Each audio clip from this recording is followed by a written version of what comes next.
Felipe, decíamos de la palabra mezquino. Bueno, vamos a ver. ¿Qué entienden ustedes por la palabra mezquino? El ¿A qué hace referencia? el que no es generoso, que Ujú. limita las cosas. Yo me Sí. acordé de eso con lo que dijo Celia María hace un momento. Avaro, agarrado, Sí, puede también. dicen. Es Mire, como más amplia la mezquindad, el sentido de la mezquindad, Y- ¿no? Siempre y- es una persona excesivamente egoísta, desentendida cruel, de los ¿no? demás, incluso puede llegar a la crueldad. Pues fíjense que la historia de la palabra mezquino es una historia tan antigua.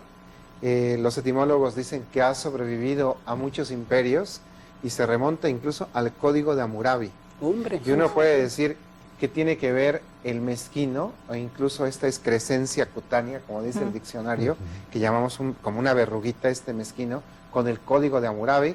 Y la historia tan interesante se origina porque en el caso de las lenguas semitas, en la época en que Babilonia estaba en su esplendor, el acadio era la lengua más importante.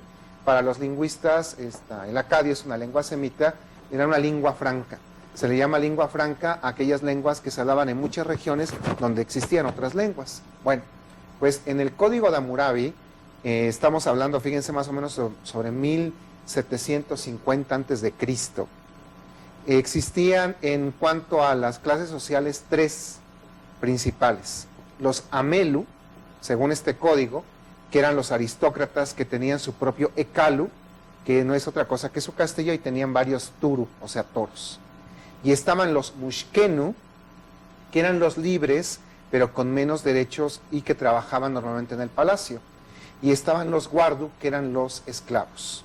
Fíjense que en el siglo VI, normalmente en esta datación de la historia, cuando los maometanos se apoderan de lo que ahora es Mesopotamia, entre otras cosas, adoptan a esta segunda clase social, que eran los Mushkenu, que eran, digamos, los libres, pero que tenían cierta dependencia o cierto trabajo en el palacio. Bueno, pues entonces los maometanos los convierten a su religión y pasan a formar parte también, digamos, de los grupos de que mantienen la religión maometana. Lógicamente, cuando después, en la historia, este grupo, los maometanos, llegan y se apoderan de lo que ahora es, digamos, España, acuérdense que durante casi 8 siglos, en la dominación, digamos, árabe, por lo tanto también con la influencia maometana, ahí, en el caso de España, le llamaron a los maometanos, le llamaron miskin. Y los miskin, la palabra miskin evolucionó a mezquino. Los mezquinos no eran otra cosa que los miskin, que eran a su vez los mushkenu, que eran en esa época, en la época del Código de Hammurabi, pues la segunda clase social más importante.